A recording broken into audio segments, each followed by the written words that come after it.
Literally I loved it. Gear shifting খুবই smooth, buttery smooth যাকে বলে।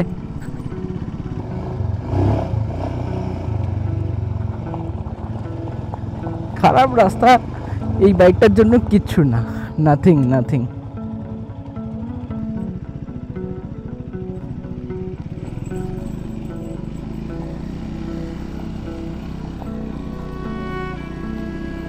তো পাওয়ার ডেফিনেটলি ফিল হচ্ছে। দেখো কিছু পয়েন্ট অফ ভিউতে রয়্যাল এনফিল্ড স্ক্র্যাম 440 ভালো, কিছু জায়গাতে স্ক্র্যাম্বলার 400X অনেক গুণে ভালো। Hello guys, welcome to my new blog. So আজকের ব্লগটা শুরু করছি আর একটা নতুন রাইডের সাথে। আর তোমরা দেখতে পাচ্ছ স্ক্র্যাম্বলার 400X এখন আমি চালাচ্ছি। আর তোমরা ভাবছো যে আমার স্ক্র্যাম 440 কোথায় গেল। আসলে স্ক্র্যাম 440 অরবিন্দ চালাচ্ছে আমার পেছনে। আমি রাইডে বেরিয়েছিলাম, তো ও ফোন করলো যে আজকে কোনো প্ল্যান আছে কি না, কারণ ও নতুন স্ক্র্যাম 400X নিয়েছে। তো ও বলছিল যে রাইড জয়েন করবে বলে।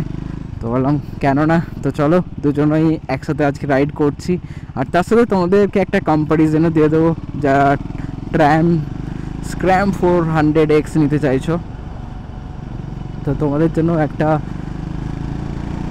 ভালো ইনফরমেশন হয়ে যাবে। তো ভিডিওটা পুরোটা দেখতে থাকো। আর ট্র্যাম্পে বসে আমি যেটা প্রথমেই ফিল করছি, ভাই সিট হাইট, যারা লিটারেলি 5'7" কম হাইট, তো তারা কিন্তু ট্র্যাম নেওয়ার কথা ভাববেও না। লিটারেলি আমি মনে হচ্ছে এমন সিংহাসনে বসে আছে, সিংহাসনে। হ্যাঁ, আর হ্যান্ডেল বারটা কিন্তু অনেকটা ওয়াইড, যেটা বেশ ভালো লাগছে। সাসপেনশনও কিন্তু ভালো, বাট একটু মনে হচ্ছে এমন স্টিফার সাইড। ব্রেকিং রেসপন্স দেখো, সত্যি কথা বলতে এখন বোঝা যাবে না সেরকমভাবে, কারণ একটু বাইকটা এই সবে চলেছে হয়তো 50-60 কিলোমিটার, একদম ব্র্যান্ড নিউ বাইক যাকে বলতে পারো। তো ব্রেকিং একটু রাফ হওয়ার পরে আরও বাইকটা ভালো হয়। সো সেই কারণে আমি তোমাদেরকে বলছি। আরেকটা যেটা লো এন্ড টর্ক ভালো, বাট রয়্যাল এনফিল্ডের মতো অতটা লো এন্ড টর্ক নেই। হ্যাঁ, আর গিয়ার রেশিও কিন্তু খুব শর্ট। যেমন 4th গিয়ার আমি 60 স্পিডে যাচ্ছি, মনে হচ্ছে গিয়ার চেঞ্জ করতে হবে। দেখো 5th গিয়ার 60 স্পিড, আর একটু স্পিড বাড়ালেই মনে হচ্ছে এমন গিয়ার চেঞ্জ করতে হবে। মানে গিয়ার খুব ফ্রিকুয়েন্টলি চাইছে।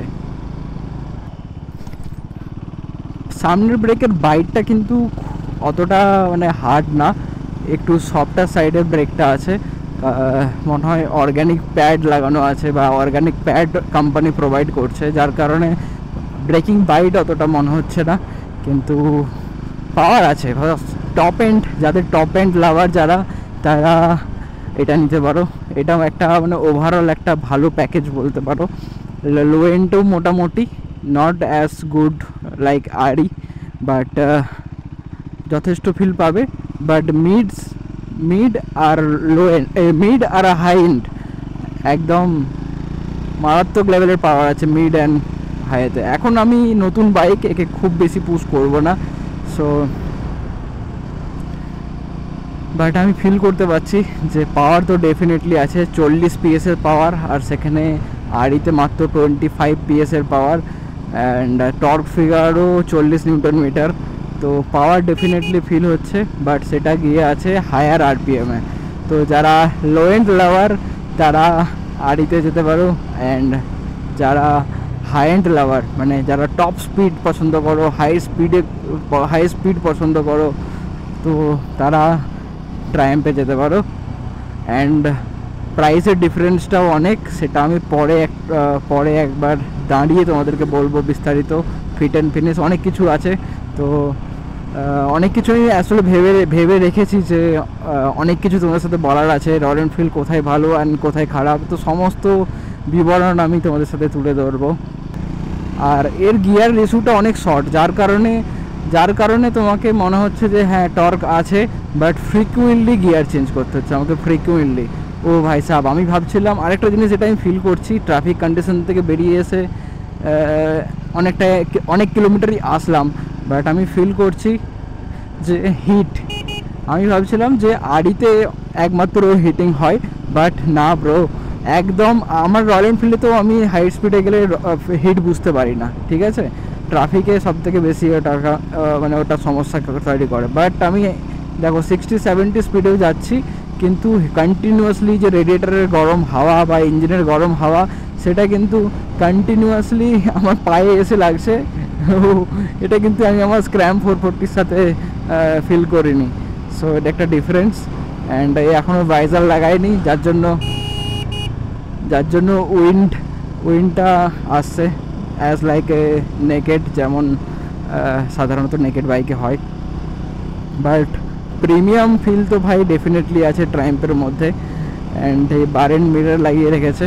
হ্যান্ডেলে কিন্তু ভাইব্রেশন আসছে ভাই, হ্যান্ডেলে ভাইব্রেশন আছে, এটা ডেফিনেটলি বলতে পারি যে হ্যান্ডেলে ভাইব্রেশন আছে, সে খুব বেশি না, বাট একটা বাজিনেস বলতে পারো।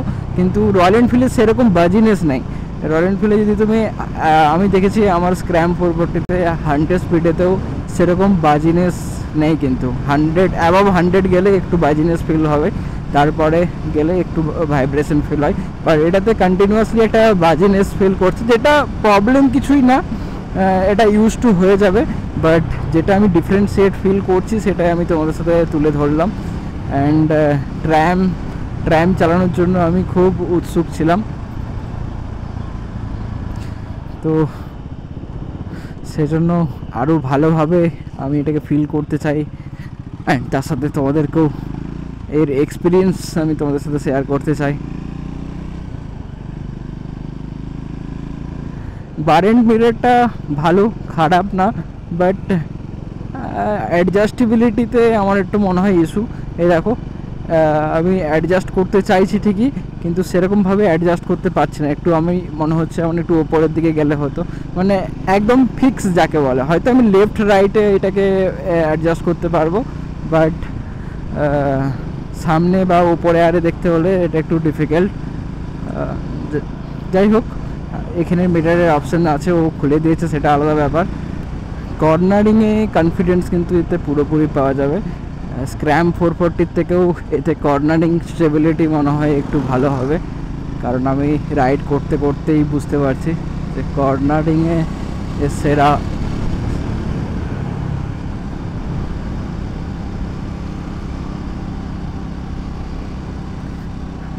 সিট একটু হার্ডার সাইডে, খুব সফট না, খুব হার্ডও না, মোটামুটি লং ট্যুর করতে পারবে, সেরকম কোনো অসুবিধা আমি তো বুঝতে পারছি না। বাট বাজিনেস আছে ভাই, এটা আমি ফিল করছি রয়্যাল এনফিল্ড থেকে আসার পর। ইভেন আমি 60-70 স্পিডে আছি, হালকা একটা বাজিনেস সেটা আমি ফিল করছি। রয়্যাল এনফিল্ডের ইঞ্জিনও খুব একটা স্মুথ নয়, বাট এর ইঞ্জিনটা স্মুথ, হ্যাঁ এর ইঞ্জিনটা স্মুথ, বাট হালকা ভাইব্রেশন আছে হ্যান্ডেল বারে। আদারওয়াইজ ফুড পেকারে আমি সেরকম ভাইব্রেশন ফিল করছি না, খুব কমফোর্টেবলি আমি রাইড করছি, সেরকম কিছু ফিল। বাট এর রাইডিং পোস্টারটা আমার মনে হয় একটু লিনিয়ার, মানে এরকম আমাকে একটু হালকা ঝুঁকতে হচ্ছে, সিট হাইটটা একটু বেশি অ্যান্ড হ্যান্ডেল বারটা একটু নিচের দিকে। তো সিটি রাইডে বা সিটিতে ফান করার জন্য খুব ভালো। অ্যান্ড এতে স্লিপার ক্লাচ আছে, যার জন্য ডাউন শিফটিংয়েও সমস্যা হবে না।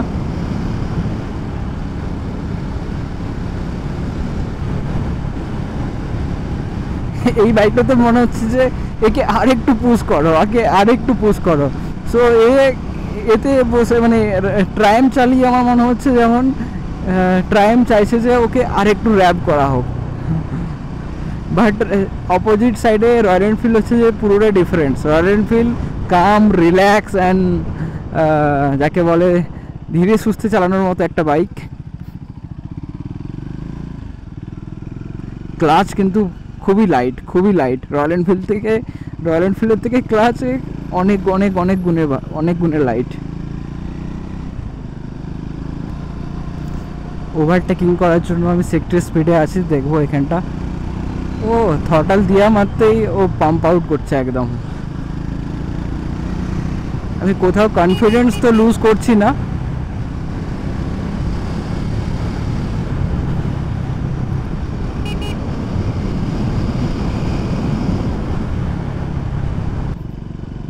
এক্সজস্ট নোটটাও কিন্তু ভালো লাগছে।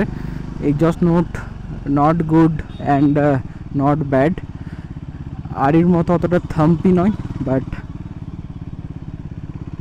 যে রকম ইঞ্জিন ক্যারেক্টার, মানে এটা short stroke engine and high revving nature, তো সেই হিসাবে ইঞ্জিন এক্সজস্ট নোট ভালো, তোমরা ফিল করতে পারবে। বাট আমি আমার রয়্যাল এনফিল্ডে বেশি, মানে স্ক্র্যামে আমি সবসময় রয়্যাল এনফিল্ড বলছি, আমি আমার স্ক্র্যামে সবথেকে বেশি ভালোভাবে ফিল করতে পারি এক্সজস্ট নোট। দেখো কিছু পয়েন্ট অফ ভিউতে রয়্যাল এনফিল্ড স্ক্র্যাম 440 ভালো, কিছু জায়গাতে স্ক্র্যামলার 400X অনেক গুণে ভালো। তো ওটা ডিপেন্ড করে, অ্যান্ড স্পেশালি যদি প্রাইস পয়েন্ট দেখো তাহলে তো নিশ্চয়ই আরই অনেক চিপার দ্যান দ্য ট্রায়াম একটা ব্র্যান্ড ভ্যালু পাবে ট্রায়ামের সাথে, আর আরিরও ব্র্যান্ড ভ্যালু যথেষ্ট ভালো বলতে পারো, but not like Triumf. Mistakenly actually আমি আমার ক্যামেরা সেটিংসটা 2.7K অ্যান্ড 24 FPS করে রেখে দিয়েছি, তো যার কারণে একটু মনে হবে জিটিরি ফিল হতে পারে। সো আমি এটাই কিপ অন করবো, কারণ অনেকটা রেকর্ডিং করে ফেলেছি, আর চেঞ্জ করব না। বাট ট্রায়াম্পের বিষয় যদি বলা যায়, ভাই I loved it, literally I loved it. Gear shifting খুবই স্মুথ, বাটারি স্মুথ যাকে বলে। দেখো 25 স্পিড আর 5th gear. Actually pulling power ভালো, ঠিক আছে, পুলিং পাওয়ার ভালো, বাট গিয়ার রেশিওটা শর্ট অনলি। মানে আমি এরকম ফিল করছি যে আমি আমার স্ক্র্যাম 440-তে ফার্স্ট গিয়ারে যেরকম স্পিড আর যেরকম এটা ফিল করি, সেটা সেকেন্ড গিয়ারে গিয়ে করে, মানে সেকেন্ড গিয়ারে 20 স্পিড কমফোর্টেবল। আর আমি আমার স্ক্র্যাম 440-তে first gear 20 speed comfortable, second gear 35 to 40 পর্যন্ত নিয়ে গেছি কমফোর্টেবল। এই দেখো 6th গিয়ার 60 স্পিড। আমি এটা গিয়ারটা আরেকবার চেক করব। থার্ড গিয়ার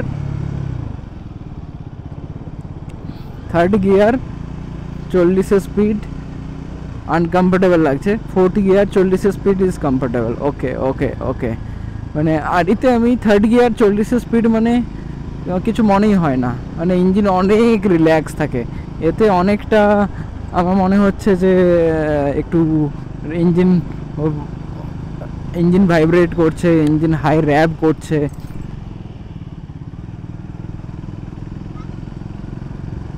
আরেকটা জিনিস আমি এটা নোটিস করছি ট্র্যাম্পের ক্ষেত্রে, সেটা হচ্ছে যে তোমার কি বলে সাসপেনশন, ফ্রন্ট সাসপেনশনটা লো স্পিডে যতটাই সফট, হাই স্পিডে গেলে কিন্তু সেরকম সফটনেস ফিল হচ্ছে না, একটু হার্ড ফিল হচ্ছে। তো এটা একটা গুড পয়েন্ট। তো বাইক সুইচ করলাম, ওকে ওর ট্রায়াম্প দিয়ে দিলাম, আর আমি আমার আড়িতে সুইচ হলাম। প্রথমেই যেটা ফিল করলাম সেটা হচ্ছে যে ওয়েট ডিফারেন্স তো ডেফিনেটলি আছে, অ্যান্ড সিট কমফর্ট, এই দুটো জিনিস, সিট কমফর্ট আর ওয়েট, এই দুটো জিনিস আমি ফিল করলাম। সিটের কমফর্ট লেভেল স্ক্র্যাম 440-র অনেক ভালো। হ্যান্ডেল বারটা একটু ছোটো মনে হচ্ছে ওই বাইকটা চালানোর পর, নাহলে যথেষ্ট এর হ্যান্ডেল বারটা অনেকটাই ওয়াইড, কিন্তু স্ক্র্যামলার 440 থেকে সুইচ করার পর, স্ক্র্যামলার 400X থেকে সুইচ করার পর এটা অনেক ছোট মনে হচ্ছে। তো এটার সাথে দেখো থার্ড গিয়ার আমি 40-50 কিছু মনে হচ্ছে না, বাট স্ক্র্যামলারে আমাকে একটু ফিল হচ্ছিল যে আনকমফোর্টেবল ফিল হচ্ছিল। এক্সজস্ট নোট আমি ফিল করছি আমার বাইকটাতে। কারণ same weather condition and same road কন্ডিশনে দুটো বাইককে চালিয়ে দেখতে চাইছিলাম যে আমার বাইক আর স্ক্র্যাম্বলার 400X কীরকম বিহেভ করে। এটা মনে হচ্ছে ওয়েটের কারণে অনেক বেশি প্লান্টেড ফিল হচ্ছে আমার, হ্যাঁ অনেক বেশি স্টেবল ফিল হচ্ছে। ওটা একটু একটু মনে হচ্ছিলো বাউন্সি ফিল হচ্ছিলো একটু আধটু খারাপ রাস্তাতে গেলে।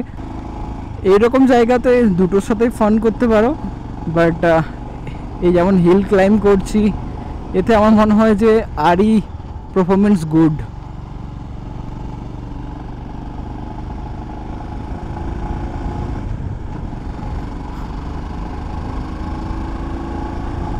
কর্নারিংয়ে এও মোটামুটি ভালো বিহেভ করে।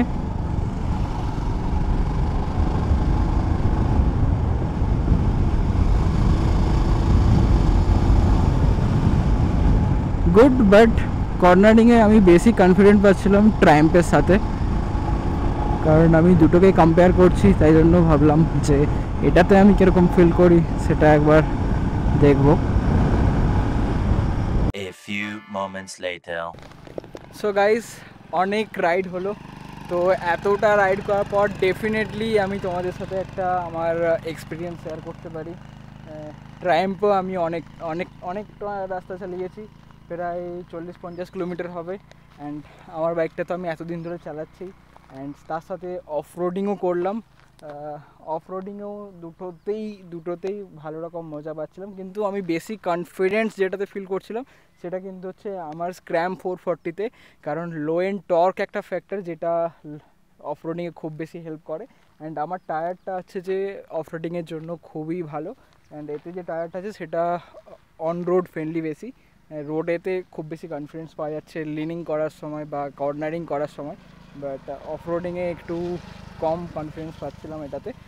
আর সিট হাইটটা আমার জন্য একটু খুবই হাই, তো যাদের 5-6-এর নিচে তারা তো ভুলেও ভেবো না এই বাইকটা নেওয়ার জন্য। আর যাদের হাইট মোটামুটি ঠিক আছে তো তারা ডেফিনেটলি নিতে পারো। 5-7-এর উপরে হলে তোমরা ডেফিনেটলি নিতে পারো। আরও কিছু কথা বলবো এর ব্যাপারে, সেটা হচ্ছে যে স্ক্র্যাম্বলার 400X আমি সবসময় মিক্স করে নিচ্ছি স্ক্র্যাম 440-র সাথে। আসলে স্ক্র্যাম নামটা অনেক বেশি বলতে সুবিধা অ্যান্ড ইজিলি বলা যাচ্ছে, যার কারণে স্ক্র্যাম হয়ে যাচ্ছে আবার স্ক্র্যাম্বলারটাকেও, তো এটাকেও শর্ট করে স্ক্র্যাম করে দিতে পারতো। তো স্ক্র্যাম্বলার 400X-এ যদি তোমরা দেখো ইঞ্জিন ক্যারেক্টারিস্টিক, যেটা বললাম যে short stroke engine, high revving nature, তো এর একটা ক্যারেক্টারিস্টিক আলাদা। আর স্ক্র্যাম 440-তে long stroke engine, low revving nature and high torque পাওয়া যায়, তো এর একটা ক্যারেক্টারিস্টিক আলাদা। তো যেটা আমাকে অফ রোডিংয়ে হেল্প করলো সেটা হচ্ছে যে স্ক্র্যাম 440-তে আমি বেশি কনফিডেন্স ফিল করছিলাম, অ্যান্ড স্ক্র্যাম্বলার 400X-এ একটু আমি লো কনফিডেন্স ছিলাম। হতে পারে আমি সেরকম ভাবে রাইড করিনি বা খুব বেশি কিলোমিটারের এক্সপিরিয়েন্স আমার এর সাথে নেই, 40-50 কিলোমিটারই তো চালিয়েছি, তো সেটাও হতে পারে। বাট সিট হাইটটার জন্য আমার একটু বেশি মনে হচ্ছিলো যে এটা একটু আনকমফোর্টেবল মনে হচ্ছিলো আমার জন্য। অ্যান্ড যদি তোমরা পাওয়ার বলো হাইওয়েতে পারফরমেন্স তোমরা স্ক্র্যামে সবসময় বেশি পাবে। টপ এন্ড 160-150, যারা টপ এন্ডের লাভার। আসলে ইন্টারনাল স্টোরেজ ফুল হয়ে গেছিলো, যার জন্য ভিডিওটা পজ হয়ে গেল, তো আবার মেমোরি কার্ডে সুইচ করে রেকর্ডিং করছি। তো ট্রায়াম্পে তোমরা টপ এন্ড ভালো পাবে, 160-150 ইজিলি তোমরা যেতে পারবে। অ্যান্ড হালকা বাজিনেস আমি কিন্তু ফিল করছিলাম ইভেন 60-70-80 স্পিডেতেও, তো এটা আমাকে একটা কীরকম আনকমফোর্টেবল লাগছিলো। অ্যান্ড আমার কন্ডিশনে মানে স্ক্র্যাম 440-তে কিন্তু ভাইব্রেশন একদমই নেই, 70, 60, 70, 80, 90, ইভেন 100 স্পিডে তো সেরকম ভাইব্রেশন নেই। বাট এটাতে কারণ হাই রেভিং ইঞ্জিন, এতে একটু হালকা বাজিনেস থাকবেই। সে যেরকম সিঙ্গেল সিলিন্ডার, তো সিঙ্গেল সিলিন্ডারে সব সময় ভাইব্রেশন থাকবে, কোনোদিনও ভাইব্রেশন লেস হতে পারে না। তো ভাইব্রেশন এটাতেও আছে, ডেফিনেটলি রয়্যাল এনফিল্ডেও ভাইব্রেশন আছে, বাট সেটা একটা আলাদা রকমের ভাইব্রেশন, এটা একটা আলাদা রকমের ভাইব্রেশন। তো তোমরা অবশ্যই টেস্ট রাইড নেওয়ার পরে তোমরা ডিসাইড করতে পারো। And Triumph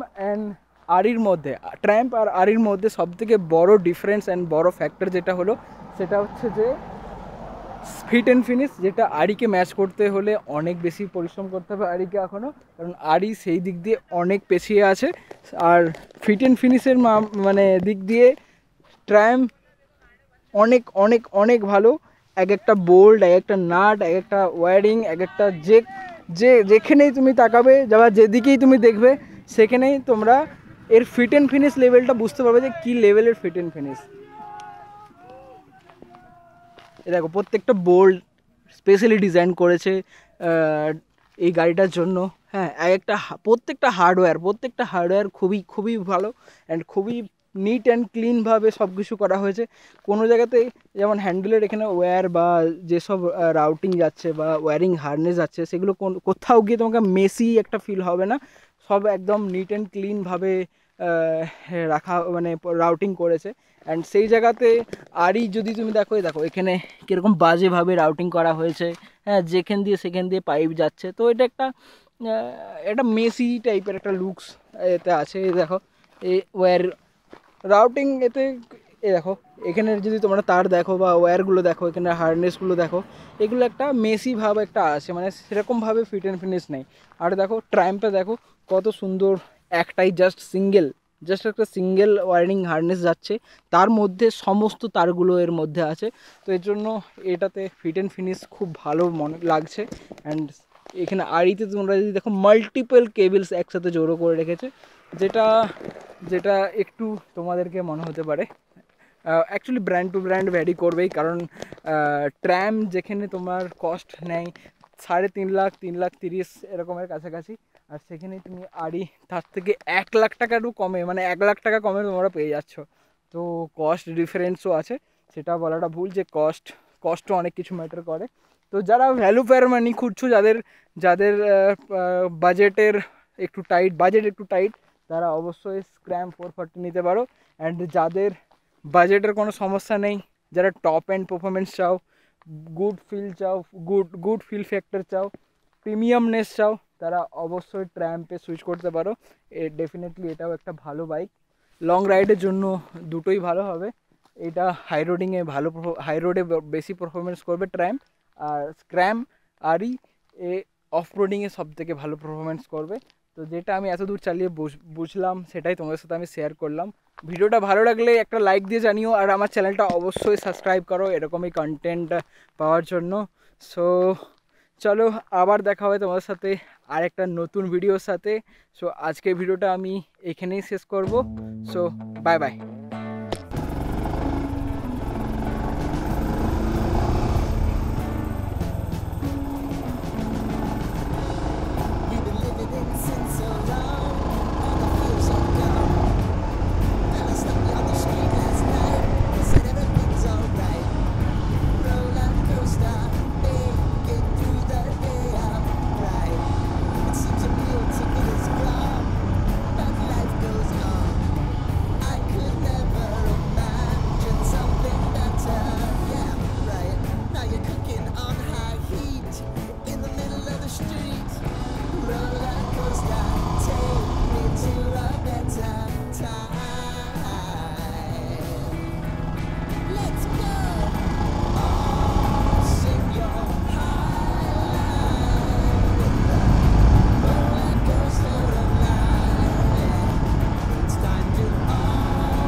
Nothing to sneeze at.